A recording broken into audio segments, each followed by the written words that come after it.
Bonsoir à toutes et à tous, et bienvenue dans Inside News. Nous sommes le mardi 4 novembre 2025.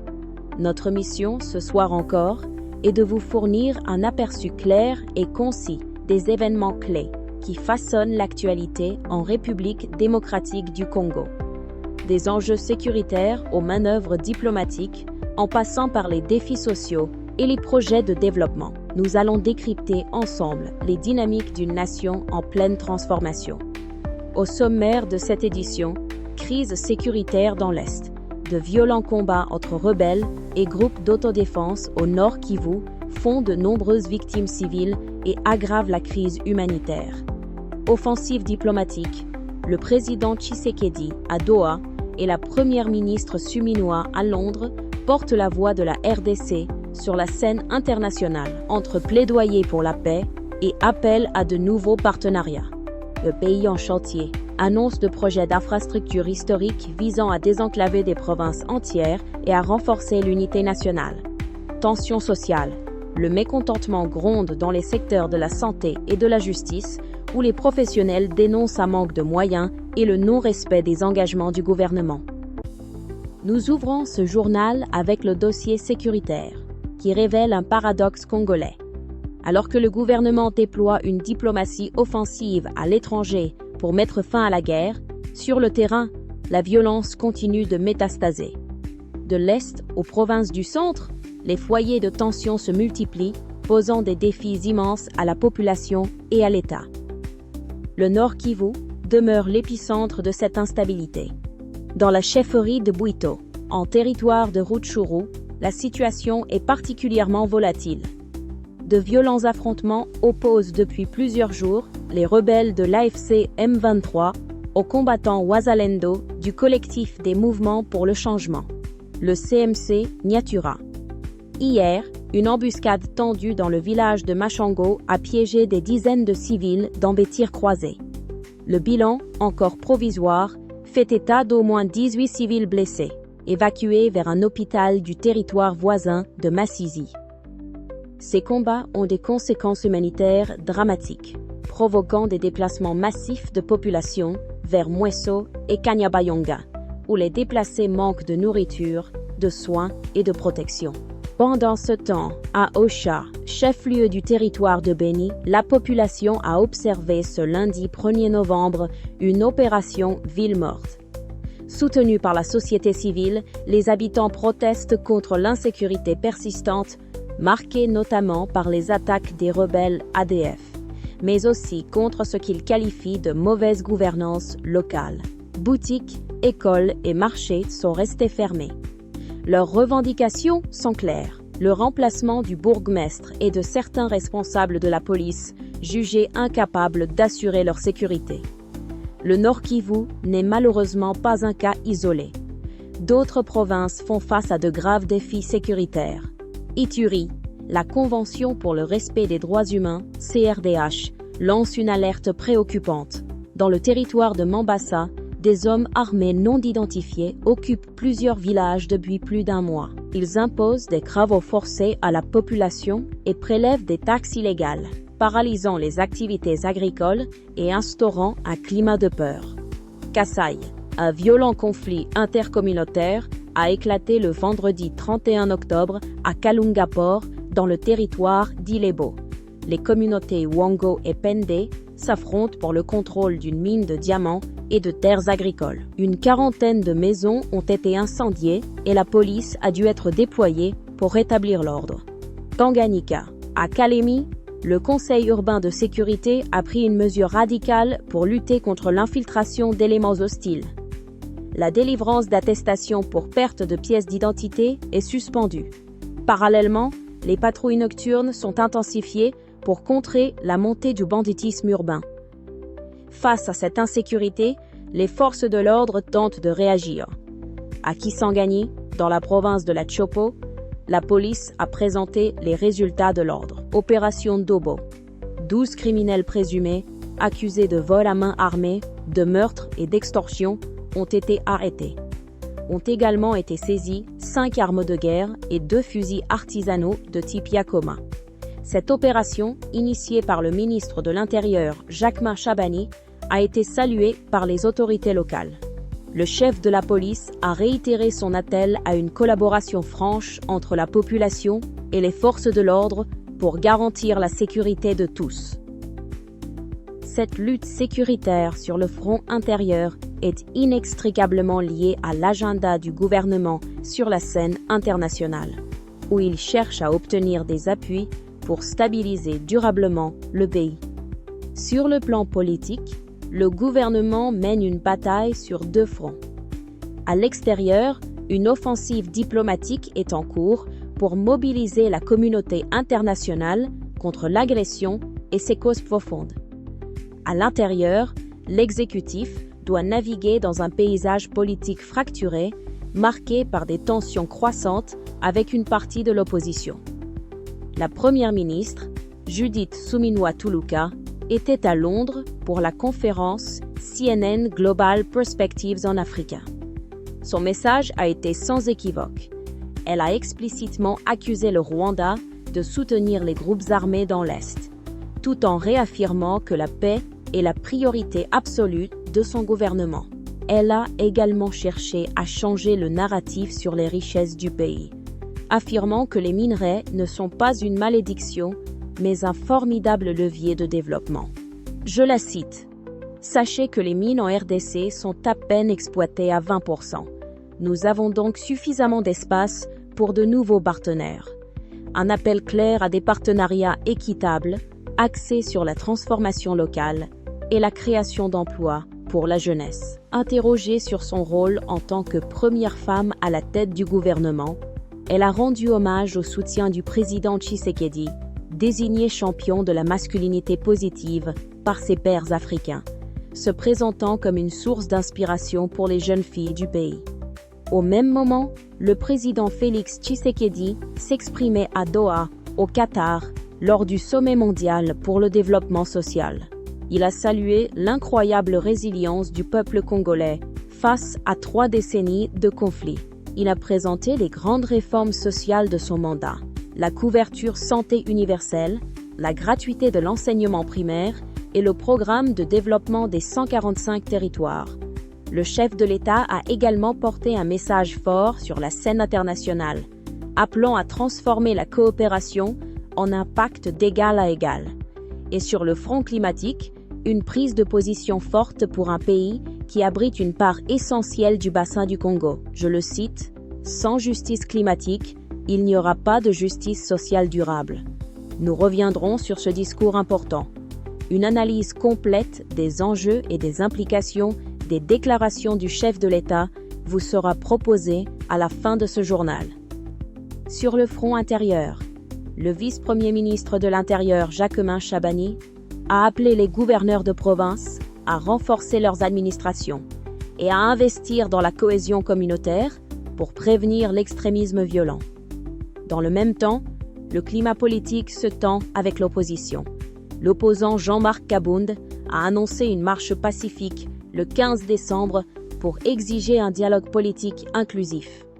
Cette annonce intervient alors que le gouvernement a suspendu les activités de 12 partis d'opposition. Détail politique crucial. Ces formations appartiennent toutes à la plateforme Sauvons la RDC, lancée par l'ancien président Joseph Kabila. Une décision fermement condamnée par des figures comme Délice Sanga, qui dénoncent une atteinte grave au pluralisme politique. Enfin, la diplomatie sécuritaire se poursuit à Kinshasa. Le vice-premier ministre de la Défense, Guy Kabombo, s'est entretenu avec l'ancien envoyé spécial américain pour les Grands Lacs, Peter Pham. Au centre de leur discussion, la situation sécuritaire dans la région et le renforcement de la coopération internationale. Le vice-premier Kabombo a notamment présenté à son interlocuteur les efforts en cours pour la professionnalisation des FARDC. Cette diplomatie sécuritaire vise à créer les conditions de stabilité nécessaires à un autre pilier de la stratégie gouvernementale, le développement économique, avec des projets concrets qui visent à transformer le pays sur le long terme. Face à des décennies de fragmentation, le gouvernement mise sur de grands chantiers pour recoudre le tissu national. Les projets d'infrastructure et les réformes de gouvernance que nous allons voir sont présentés comme une stratégie pour connecter les régions, désenclaver les territoires et, in fine, consolider l'unité du pays. Deux annonces majeures ont marqué l'actualité. Premièrement, l'Agence congolaise des grands travaux, ACGT, a confirmé que le corridor routier Sakania-Banana, un axe colossal de 3300 km traversant 11 provinces, sera achevé d'ici la fin de l'année 2027. Deuxièmement, une annonce qui résonne comme une rupture historique pour la province du Maniema. Pour la première fois, en plus de 60 ans, le gouvernement a annoncé l'asphaltage des routes dans les 7 territoires de la province. Ce projet vise à sortir cette région, riche mais isolée, de son enclavement. La modernisation passe aussi par la gouvernance. Dans la province de la Chopo, une direction provinciale du Trésor et de la comptabilité financière sera bientôt installée à Kisangani. Cette mesure s'inscrit dans le cadre de la décentralisation et vise à améliorer la gestion des finances publiques. Dans le même esprit, l'initiative pour la transparence dans les industries extractives, ITIE RDC, étend son mandat. Auparavant concentrée sur les mines et le pétrole, elle va désormais appliquer ces normes de transparence au secteur forestier, un autre pilier de l'économie congolaise. Ces grands projets économiques visent à terme à améliorer le bien-être de la population. Mais ce bien-être dépend avant tout de la robustesse d'un secteur aujourd'hui en grande souffrance, la santé. Et c'est là que les stratégies à long terme se heurtent à la brutalité du présent. Car pendant que le gouvernement planifie le développement, le secteur de la santé fait face à des crises immédiates et critiques. Des urgences humanitaires dans les zones de conflit aux mouvements sociaux des soignants, la fragilité du système est mise à rude épreuve. Un cri d'alarme nous parvient de Walikale, au nord Kivu. Le docteur Yves Tsongo, médecin-chef de la zone de santé de Kibua, signale une rupture totale de stock de médicaments essentiels. Il n'y a plus de traitement contre le paludisme, la tuberculose, le VIH ou pour prendre en charge les victimes de violences sexuelles. La zone est coupée du monde par les combats. Écoutons son appel poignant. Toute la population de ma zone de santé est démunie et ne reçoit pas de soins de qualité. Le Dr Tsongo réclame une aide humanitaire d'urgence et la protection des personnels de santé. La crise est aussi sociale. À Bandundu, dans la province du Kwilu, les professionnels de la santé ont organisé un sit-in. Leurs revendications reflètent un mécontentement national. Ils exigent le paiement de leurs salaires, l'intégration de leurs primes, la mécanisation des nouveaux agents et l'accès à la prime de risque. Un grief particulièrement concret, certains accusent 2 à 5 mois d'arriérés sur leur paie complémentaire. Ce mouvement illustre la grogne généralisée d'un corps médical qui se sent abandonné malgré son rôle essentiel. Les dysfonctionnements du secteur de la santé sont symptomatiques de fractures plus larges qui traversent la société, notamment au sein de l'appareil judiciaire. Enfin, ce journal se penche sur les enjeux qui touchent directement au contrat social. De la lutte pour une justice qui fonctionne à la protection des plus vulnérables, en passant par les débats sur les valeurs à l'ère numérique, c'est le tissu même de la société congolaise qui est mis au défi. À Uvira, dans le sud Kivu, le député provincial Bissimwa Sinderi dénonce le dysfonctionnement de la justice. Un contexte est essentiel pour comprendre la situation. Uvira est devenu le chef-lieu provisoire de la province en février dernier, ce qui a mis une pression immense sur ses institutions. Selon l'élu, le manque de magistrats entraîne une accumulation dramatique des dossiers. Cette situation a des conséquences graves, des détentions arbitraires et, plus inquiétant encore, une augmentation des cas de justice populaire où les citoyens se substituent à un système défaillant. Face à ces défis, la société civile se mobilise. À Kinshasa, l'ONG Oser Faire interpelle les autorités sur le sort des enfants des rues, les Shege. Elle demande des actions concrètes pour mettre fin aux violences qu'ils subissent et pour travailler à leur réinsertion sociale. Parallèlement, une nouvelle campagne digitale vise à impliquer les hommes dans le combat pour l'égalité en luttant contre le stéréotype toxique. L'objectif est de montrer qu'une société plus juste se construit avec eux et non contre eux. Voilà ce que l'on pouvait retenir de l'actualité de ce mardi 4 novembre. Une journée qui illustre une nouvelle fois la complexité de la situation en République démocratique du Congo. Une nation qui lutte sur le terrain pour sa sécurité tout en menant une bataille diplomatique et en posant les jalons de son développement futur. C'est la fin de cette édition d'Inside News. Restez avec nous, car comme annoncé, nous vous proposons dans un instant une analyse approfondie du discours du président Tshisekedi à Doha. D'ici là, nous vous encourageons à toujours rechercher des informations vérifiées et à rester vigilants face à la désinformation. C'est un acte citoyen essentiel. Merci de nous avoir suivis. Excellente soirée à tous.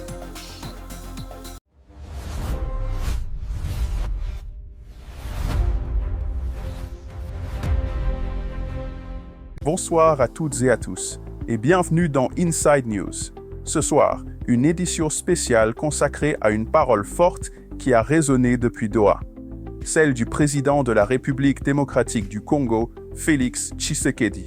Devant les dirigeants du monde, il a dressé un bilan sans concession des promesses faites à l'humanité il y a 30 ans et a esquissé la vision de son pays face aux fractures mondiales. De la justice sociale à la justice climatique, en passant par les réformes internes, que faut-il retenir de cette intervention? Quel message le Congo envoie-t-il au monde? C'est ce que nous allons analyser ensemble. Sur la scène internationale, la première prise de parole est stratégique. Le président Tshisekedi a choisi de débuter son intervention non par des louanges, mais par un diagnostic sévère des échecs collectifs. Une rhétorique habile qui part d'une critique globale pour atterrir sur le cas particulier et douloureux de son propre pays. Il pose d'emblée une vérité difficile. 30 ans après le sommet de Copenhague, le monde n'a pas tenu toutes ses promesses. Des promesses précises: éradiquer la pauvreté, promouvoir le plein emploi et renforcer l'inclusion sociale. 30 ans plus tard, le constat est celui d'une fracture.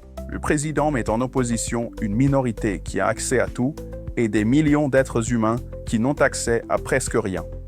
Un paradoxe qui, selon lui, prive le développement de sa vocation première, être un instrument de paix sociale. Et pour que la critique ne reste pas abstraite, il ancre la faillite mondiale dans la tragédie congolaise, martelant que cette crise n'est pas théorique. Il rappelle 3 décennies de cycles répétés d'agressions armées, des millions de morts et des millions de déplacés internes. Mais face à ce tableau sombre, il oppose la force de son peuple, un peuple qui a choisi la résilience. Ce constat d'échec n'est donc pas une fatalité, mais un point de départ. Après avoir pointé les manquements de la communauté internationale, le président Tshisekedi a détaillé la réponse congolaise, un projet de transformation nationale ambitieux. Face à ce qu'il décrit comme une faillite mondiale, le chef de l'État congolais a présenté le cœur de sa vision politique. Il s'agit d'une transformation profonde du modèle de développement de la RDC, visant à rompre avec une vision purement extractive et centralisée. Cette nouvelle doctrine repose sur 3 convictions fondamentales. La dignité humaine est non négociable. L'égalité d'accès aux droits n'est pas un luxe. Et il n'y a pas de paix durable sans justice sociale. D'un registre politique à un autre, analysons concrètement comment cette vision se traduit sur le terrain. Le premier pilier de cette action est la protection sociale, incarnée par la réforme de la couverture santé universelle. L'objectif est clair et puissant: donner la vie ne doit plus être un risque financier, ni une condamnation à la précarité. Depuis 2023, la mesure phare de ce programme est la gratuité totale des soins pour les femmes enceintes, les mères et les nouveau-nés. Une avancée qualifiée d'historique qui cible directement les plus vulnérables de la société. Le deuxième pilier est l'éducation, avec l'instauration de la gratuité de l'enseignement primaire. L'impact, selon les chiffres avancés, est massif. Plus de 5 millions d'enfants ont pu aller à l'école ou y retourner depuis 2020. le président insiste sur la portée humaine de ce chiffre, parlant de 5 millions d'histoires individuelles qui ne basculeront pas dans l'analphabétisme et l'exclusion. Pour s'assurer que cette réforme soit pérenne, un programme national d'alimentation scolaire est également déployé pour lutter contre l'abandon. Enfin, le troisième pilier s'attaque à l'inégalité géographique liée à l'immensité du pays. La réponse est le programme de développement local des 145 territoires ou PDL 145T. Ce programme a deux dimensions. La première est infrastructurelle. La première phase, lancée en 2023, prévoit la construction de 2136 ouvrages publics, écoles, centres de santé, bâtiments administratifs. À ce jour, 101 sont déjà terminés et plus de la moitié des autres sont en cours de finalisation. Et pour que ces chiffres ne restent pas abstraits, le président insiste. Ce n'est pas un concept, ce sont des salles de classe qui ouvrent. Ce sont des maternités qui fonctionnent. Ce sont des services publics qui redeviennent accessibles. La seconde dimension est économique. Le programme est présenté comme une politique de dignité économique. Il s'agit d'accompagner les petits producteurs, de structurer les filières agricoles locales, de stimuler les économies de proximité et de créer des emplois décents à la base. Après avoir posé les bases de son projet national, le président Tshisekedi a ensuite élevé le débat pour lier le destin du Congo aux grands enjeux planétaires, à commencer par le climat. Félix Tshisekedi a élargi son propos à la scène mondiale. Le destin de la RDC, a-t-il martelé, est indissociable des grands enjeux globaux. Cette dernière partie de son discours est un véritable plaidoyer pour une refonte des relations internationales. Autre volet abordé, et non des moindres, la question climatique. Pour la RDC, le changement climatique n'est pas un débat académique. C'est une réalité vécue, illustrée par des inondations meurtrières, une érosion dévastatrice et des sécheresses qui plongent des familles dans la sécurité alimentaire. Dans ce contexte, le président a mis en avant une double posture. D'un côté, la RDC est un rempart écologique pour l'humanité grâce au bassin du Congo. De l'autre, elle est victime du sous-financement chronique de l'adaptation et de l'atténuation. La revendication congolaise est donc claire. Il faut une transformation profonde du financement international. L'accès aux ressources vertes doit devenir plus prévisible, plus rapide et plus juste. Il plaide pour un rééquilibrage réel entre le financement de l'atténuation et celui de l'adaptation. Car protéger les populations qui subissent déjà les chocs est, selon lui, aussi urgent que de réduire les émissions globales. Au-delà du climat, c'est toute la logique de la solidarité internationale que le président congolais appelle à réinventer. Il met en opposition le modèle traditionnel, vertical, avec un donateur d'un côté, assisté de l'autre, et un nouveau modèle horizontal. Un modèle fondé sur la reconnaissance mutuelle des responsabilités et le droit à la dignité souveraine de chaque État. L'expression clé de cette vision est celle d'un pacte d'égal à égal, dans lequel la coopération internationale ne doit plus être un système permanent de dépendance. C'est une déclaration à la portée diplomatique forte qui rejette l'insistanat pour exiger un partenariat basé sur le respect. Plus qu'un simple partenariat, c'est une ambition pour la prochaine génération qu'il dessine, celle où la justice sociale ne serait plus proclamée dans des sommets, mais vécue dans la vie quotidienne de chaque citoyen. Un défi lancé non seulement aux partenaires, mais à l'ensemble de l'ordre mondial. En conclusion, le message de Félix Tshisekedi à Doha est à double détente. Vers l'intérieur, c'est l'affirmation d'un projet de société basé sur l'investissement dans le capital humain, avec des réformes concrètes sur la santé, l'éducation et le développement local. Vers l'extérieur, c'est un appel exigeant à repenser les règles d'un jeu mondial jugé inéquitable, que ce soit sur le plan climatique ou sur celui de la coopération. Des paroles fortes, des chiffres, des promesses. La mission d'Inside News est de continuer à suivre la concrétisation de ces engagements sur le terrain, loin des tribunes internationales, car c'est dans la vie quotidienne des Congolais que se mesurera la véritable portée de ce discours. Merci de nous avoir suivis. Restez sur nos antennes pour la suite de nos programmes.